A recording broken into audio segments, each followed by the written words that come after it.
বিসমিল্লাহির রহমানির রহিম। Hello everyone, আসসালামু আলাইকুম। ইউটিউবের সকল আপুরা, আশা করছি আপনারা সবাই অনেক ভালো আছেন। আলহামদুলিল্লাহ, আমিও ভালো আছি। তাই আবারও চলে আসলাম নতুন দিনের সাথে নতুন একটি ভিডিও নিয়ে, আমার কিছু কাজকর্ম আর কিছু কথা নিয়ে। আশা করছি আপনাদেরকে ভালো লাগবে। অবশ্যই ভিডিওটি লাইক দিয়ে কন্টিনিউ করবেন আর চ্যানেলটি সাবস্ক্রাইব করে পাশেই থেকে যেতে পারেন। তা আমি আজকের ভিডিওটি শুরু করেছি আমার ঘর গোছাতে গোছাতে। তো সকালবেলা অনেকগুলো কাজ করেছি, সেগুলো তো ক্যামেরাবন্দি করতে পারি নাই, আসলে তেমন সময় সুযোগ হয় নাই। আসলে সব কাজকর্ম কিন্তু ক্যামেরাবন্দি করা হয়ে ওঠে না, যেহেতু আমি জয়েন্ট ফ্যামিলিতে থাকি। আর আমার কাছে অনেকটা সংকোচ বোধ করে, মানে অনেকটা লজ্জা লাগে। আমাদের বাসায় অনেকগুলো পরিবারের সদস্য আমরা একসাথে থাকি। তো সেই কারণে কিন্তু আমি বাহিরের ভিডিওগুলো খুব কমই আপনাদের সাথে শেয়ার করি, আমার কাছে অনেক বেশি লজ্জা লাগে। তবে আশা করছি আমি সামনে পুরোটাই আপনাদের সাথে শেয়ার করব। আমি যা যা করছি সেটা শেয়ার করার চেষ্টা করব, যদি আপনারা আমাকে একটু ভালোবাসা দিয়ে সামনের দিকে এগিয়ে যাওয়ার জন্য কিছুটা অনুপ্রেরণা দেন।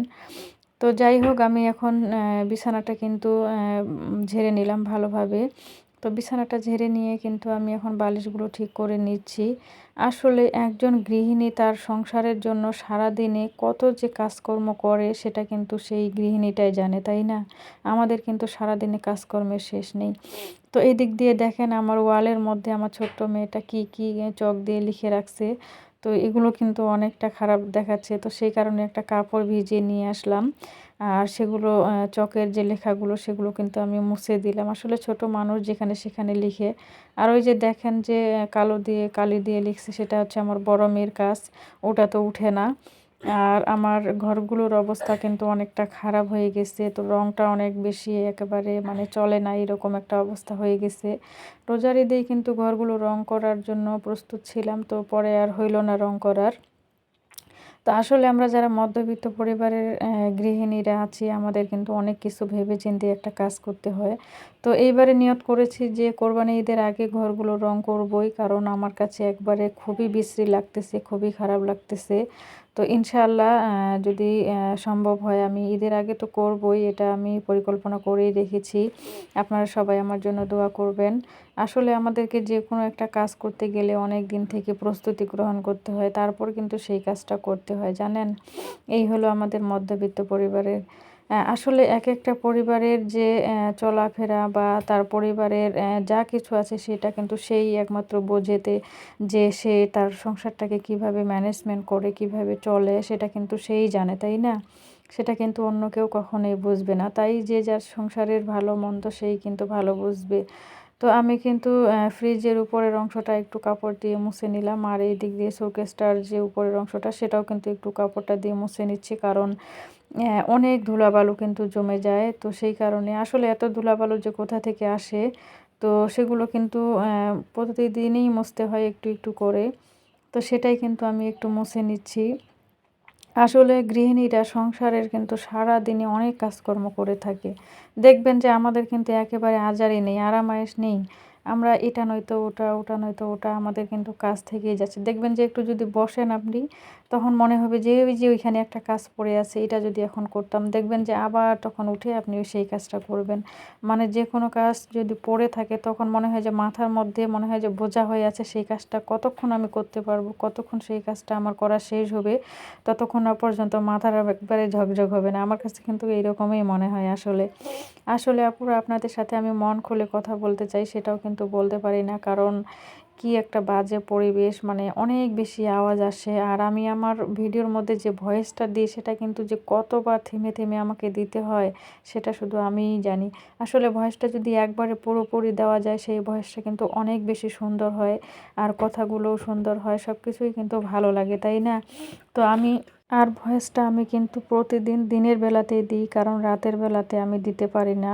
আর রাতের বেলাতেও অনেক বাচ্চা কাচ্চা চিল্লাহাল্লা করে, আর অনেক রাত হয়ে যায় নিস্তব্ধ হতে, তখন কিন্তু আর ভিডিওর মধ্যে ভয়েসটা দিতে ভালো লাগে না, ঘুমের একটা ভাব চলে আসে, আর কেমন জানি লাগে, এনার্জি পাই না। তো সেই কারণে আর কি তখন আর রাতের বেলা ভিডিওতে ভয়েসটা দিতে পারি না। তো সেই জন্য কিন্তু আমি দিনের বেলাতেই ভয়েসটা দিই। আসলে ভয়েসটা অনেকবার থেমে থেমে, আর বাহিরে থেকে অনেক বেশি নয়েজ আসে, তো সেই কারণে কিন্তু আমার ভিডিওর ভয়েসগুলো আপনাদের কাছে মনে হয় শুনতে ভালো লাগে না, আমি সেটা জানি। তবে আপুরা আমাকে একটু ক্ষমার দৃষ্টি দেখবেন, কারণ আমি আসলে পরিবেশটা এরকম। তো সেই কারণেই কিন্তু আমার ভিডিওর মধ্যে ভয়েসগুলো এরকম হয়। তবে ইনশাআল্লাহ আমি যে সামনে এমন থাকবে তা কিন্তু নয়। আমি সামনে ভালো কিছু করার চেষ্টা করব। আপনারা একটু আমাকে সহায়তা করবেন যেন ভালো কিছু করতে পারি। তবে আপনাদের সাথে কথা বলতে আমি কিন্তু ঘরটাকে সুন্দর করে ঝাড়ু দিয়ে নিলাম। তো এই হচ্ছে আমাদের সংসারের প্রতিদিনের কাজ। প্রতিদিন আমাদের এই কাজগুলো কিন্তু করতে হয়। তবে তারপরে আমি এই রুমটা গুছিয়ে চলে আসলাম। আমার বারান্দায় যে কিচেনটা আছে ছোট্ট, তো সেইখানে চলে আসলাম কিন্তু। আর এই কিচেনটা কিন্তু এটা আমার বারান্দায় ছিল, পরে আমার জায়গা ছিল না, তো সেই কারণে এখানে কিন্তু আমি ছোট্ট করে একটা রুমের মতো করে নিয়েছি। নেওয়ার পরে এখানে আমি থালা বাসন রাখি আর হালকা পাতলা কিছু জিনিসপত্র রাখি, আর এখানে কিছু রান্না বান্নাও করি আর কি হালকা পাতলা, আর নাস্তাপাতিও বানাই এই আর কি। তবে আমার এখনও নিজস্ব মানে আলাদাভাবে এখনও নিজের সংসারটাকে গুছিয়ে নিতে পারি নাই। ইনশাআল্লাহ জানি না সেই স্বপ্নটা আমার কখন পূর্ণ হবে। যখন নিজের মতো করে সব কিছু করতে পারবো তখন কিন্তু আসলেই নিজের কাছে অনেক বেশি শান্তি লাগবে, তাই না? যে নিজে আমি কিভাবে থাকবো, কিভাবে চলাফেরা করব, আমি কি করব না করব সেখানে কিন্তু কেউ বলা থাকবে না, দেখা থাকবে না। এটাই কিন্তু আমার কাছে সবথেকে ভালো লাগে। আর বিশেষ করে জয়েন্ট ফ্যামিলিতে থাকলে আসলে এখানে হিংসেটা অনেক বেশি কাজ করে। আমি যেটা দেখলাম, আমার বিয়ের প্রায় 12 বছর হয়ে আসতেছে। অনেক কম বয়সে আমার বিয়ে হয়েছিল। আমি এসএসসি পরীক্ষা দিয়েই আমার তখনই কিন্তু বিয়ে হয়ে যায়। তো পরে আর লেখাপড়াটা কন্টিনিউ করতে পারি নাই। তো বিবাহিত জীবনে এসে পৌঁছে গেছি। আর যখন বিয়ে হয় তখন কিন্তু সংসারটাও আমি বুঝতাম না। তো মানুষও চিনতাম না। আসলে অনেকে অনেকভাবে আমাকে ব্যবহার করেছে। তো এখন এই সময়ে এসে মানে ছ্যাঁকা খেতে, খেতে, খেতে, খেতে জীবনে আমি এখন অনেকটা উপলব্ধি করতে পেরেছি।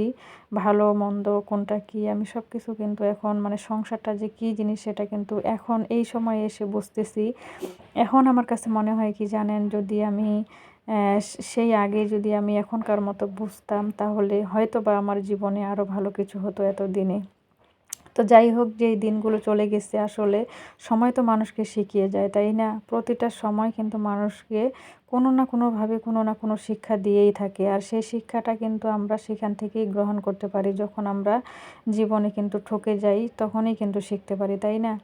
তবে এখন কিন্তু শিখে গেছি। আর এখন আমি নিজের মতো করেই থাকতে অনেক বেশি পছন্দ করি। নিজের মতো করেই সব কিছু করার চেষ্টা করি। আসলে অন্যরা কি করছে না করছে সেটা নিয়ে আমি কখনোই মাথা ঘামাই না। আর অনেকে আছে কে কি করছে, কে কি খাচ্ছে, কে কি পড়ছে এগুলো নিয়ে একটু বেশি মাতামাতি করে। তো এক জায়গায় থাকলে কিন্তু এই সমস্যাটা বেশি হয়। বিশেষ করে আমরা যারা গ্রামের মহিলারা আছে, গৃহিণীরা আছে, এদের কিন্তু স্বভাব চরিত্র খুবই খারাপ। কারণ হচ্ছে তারা কি করে, কে কি করলো না করলো, কোথায় গেল, কি খাইলো, কিভাবে চলাফেরা করলো, মানে এই জিনিসগুলো সবথেকে বেশি তারা মাথা ঘামায়। আমার কিন্তু এই জিনিসটা একদমই ভালো লাগে না। আমি সবসময় করি কি, আমার সারাদিনের সংসারের কাজগুলো করি। আর সংসারের কাজগুলো করার পরে আমি যেই সময়টা পাই সেই সময়টা আমি নিজেকে বা আমার বাচ্চা-কাচ্চাদেরকে নিয়ে আমি সেই সময়টা কাটাই। তো আমি কিন্তু এর কাছে ওর কাছে গিয়ে আড্ডা, অহেতুক আড্ডা এই ধরনের স্বভাবগুলো আমার একদমই নেই। আমি সারাদিনই বাসা থেকে বাহির হই না। আমার হাসব্যান্ড বলে যে, "তোমাকে কোথাও যাওয়ার দরকার নাই। সারাদিন বাসায় কাজ করবা, বাসায় থাকবা, নিজের কাজ করবা, নামাজ কালাম করবা, আল্লাহর ইবাদত করবা, এইভাবে সময়টা কাটাবা। অহেতুক এর কাছে ওর কাছে গিয়ে কারো গীবত করার কোনো প্রয়োজন নেই।" তো তবে আমি এইভাবে চলাফেরা করি। অনেকেই মনে করে যে আমি কোনো কিছু করি না, বাসায় থাকি, বাহিরে বাইর হই না। মানে এগুলো অনেকেরই খারাপ লাগে। আসলে অন্যদের কী খারাপ লাগলো না লাগলো সেটা আমি কখনোই মাথা ঘামাই না। আমি আমার হাসব্যান্ড আমাকে যেভাবে বলে আমাকে সেইভাবে থাকতে হবে, সেইভাবে চলতে হবে। সে কত কষ্ট করে, কত পরিশ্রম করে তার সন্তানদেরকে, তার পরিবারটাকে সে ভালো রাখছে। কাজেই তার কথা মতো আমাকে অবশ্যই চলতে হবে, তাই না? তবে কথা বলতে, বলতে আমি ঘরটাকে ঝেড়ে নিলাম। আপনারা সবাই দোয়া করবেন আমি যেন সামনে ভালো কিছু করতে পারি।